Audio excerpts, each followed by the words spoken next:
Myth number 2 is that we're smarter than a bowl. Okay, and I know, we all think we're smarter than a bowl, but let's take a look at this video. You ever eat a whole bag of chips when you're not even that hungry? Why? Well, maybe there's something going on that you're not aware of. Finding out what it is could help change the shape you're in. At Cornell University, diners head for lunch at what looks like a restaurant, but is really a lab where students prepare to observe them as they eat. The diners are guinea pigs for research to uncover the secrets of our eating habits. There's pasta alla bolognese. Check out this test. You can take as much as you want. On this day, they tell the test subjects, you can have a free meal if you simply rate the food for us. Have a good lunch. Then the man in a blue shirt, acting as a waiter, says, go ahead and get some water over there and I'll bring you right over. That's an excuse for him to take the plate and secretly weigh it. There's a scale under that flowered cloth before bringing it to the diner and then doing this unappetizing thing. That's gross. To diner after diner. I'll get you another plate. I don't feel comfortable like giving this to you. That gets them to take a second plate and serve themselves again. But the trick is that the second plate is bigger. Enjoy. This test is not about rating the food, it's about whether people take less food when they have smaller plates. This woman thought she put more food in a smaller bowl. I actually noticed I put more in the smaller pasta bowl than I did in the larger plate. But the opposite was true. She and most everyone put 25% more food on the bigger plates. We're not aware of what we're eating? Oh, it's amazing. We eat with our eyes, not with our stomach. Food psychology professor Brian Wansink runs the lab that's been doing this research. And now he's written up the results in a book aptly called Mindless Eating. We really don't pay much attention to what we eat or how much we eat. Well, I think I'm paying attention. I'm sure concentrating while I'm shoveling it in. Well, most people believe that we know when we're full. Well, we don't really know when we're full. So use small plates? Oh, absolutely, because these are mindless ways. Now, one of the things we have to finding is that I gave a talk at the Institute of Medicine a short time after we did this original research, and just parenthetically I mentioned this research. And somebody there, this is a place filled with lots of really smart people who, for some unexplainable reason, all have a British accent. Okay. They could be from Ogden, or they could be from Omaha, and then they have an Omaha British accent. Okay. And this guy goes, well, surely something as basic as the size of a bowl wouldn't influence how much an informed, intelligent person eats. Okay? Which is kind of saying, well, willpower and knowledge will solve everything. Okay? Or another way to do this is to just say we're smarter than a bowl. Well, we did a ton of studies on this and cool studies. Some of them you can read in Mindless Eating, but actually in the first chapter of Mindless Eating. But in one case, what I did is for 90 minutes, I told people, look, if I give you a huge bowl of Chex Mix, you're going to take and eat more than if I give you just a slightly smaller bowl. And we talked about this for 90 minutes. Videos, demonstrations, people breaking into work groups, interpretive dancing, everything. And oh, I know, you want a demonstration. And at the end of that time period, these were informed, intelligent people who still ended up taking, when we invited them back 6 weeks later to a Super Bowl party, took and ate 53% more food.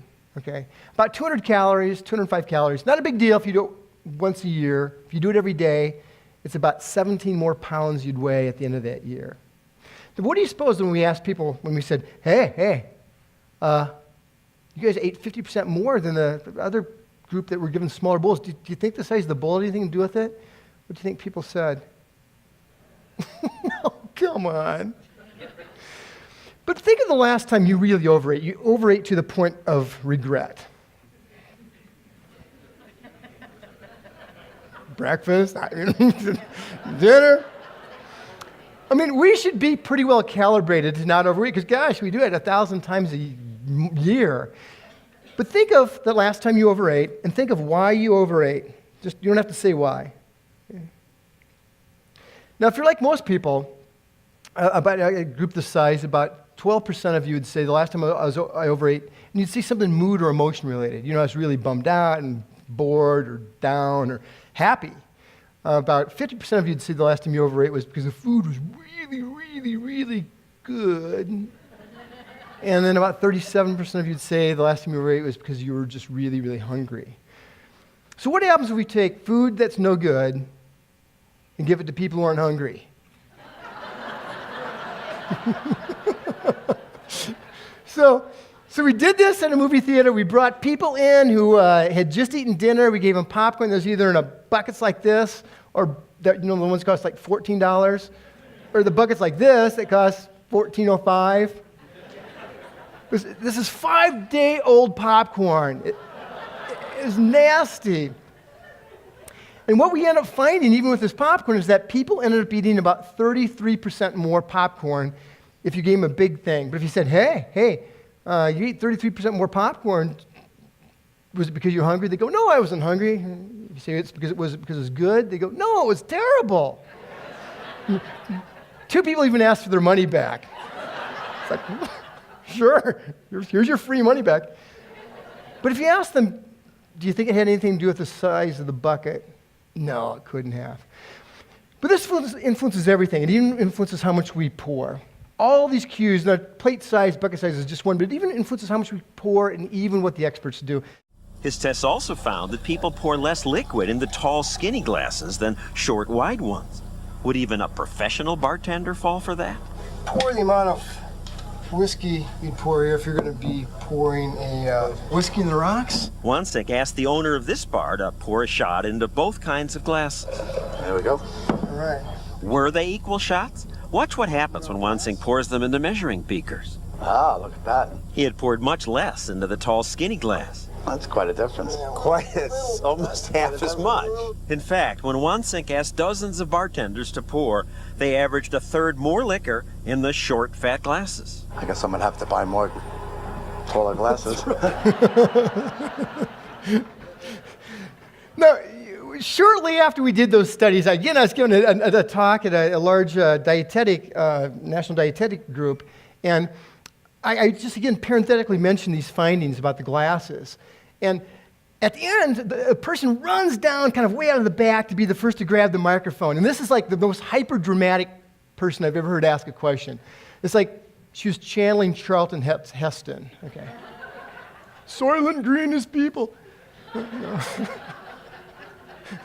She grabs the microphone and she says, if even the professionals are fooled by the cues around us,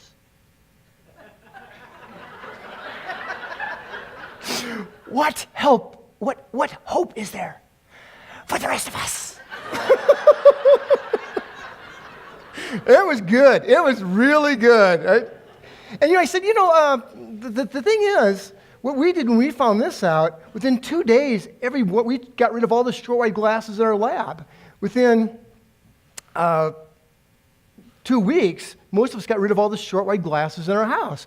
Because if a glass is going to cause you to overpour, even these bartenders who 2 minutes later we asked them to do it again and they still overpoured, if simply a structural thing like a glass is going to cause you to overpour, what hope do we have to say, no, with my iron willpower and my memory,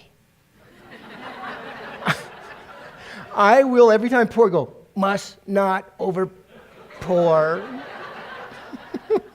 No! Most of us have full-time jobs. We can't have time to do that. The easiest thing to do is just get rid of the things that mess us up. I mean, the secret to mindless eating is not mindful eating for most of us. Okay? If we can do it, that's great, but it's just not going to work for most of us because we have full-time jobs. We come home with to-do lists that are this long. The kids are screaming or fighting. The microwave's buzzing. There's a telemarketer on the phone. For us, the solution is just to change our environment so it works for us and pushes us in the right direction rather than works against us and we can resist it with our superpowers. Even the colors of bowls mess things up. But the basic idea is that if our immediate environment causes us to overeat, what we need to do is just change our immediate environment. If big plates cause us to pour more, you use smaller plates. If big bowls cause us to take more or serve more, use smaller bowls. Wide glasses cause us to pour too much juice or too much pop or too much whatever. Use narrow glasses. We even find that the first thing you see when you open your cupboard, your refrigerator, you're 3 times more likely to take than the 5th thing you see. So you don't say, okay, now that I know that, I'll be more generous in my selections. It's like, no, just take the healthiest thing and put it where you're going to see it first. Well, what we looked at today is this cue right here. We're going to be looking at a lot of other things this afternoon about these other areas of influence in the realm of food. But I want to leave you with sort of some news that maybe you can take home. And this is, where should you sit when you go to a buffet? Far away and face away. What should you buy next time you go to the Pottery Barn? Small dishes. And what's easier, to change your mind or to change your environment? Yes! Very, very good. Thank you.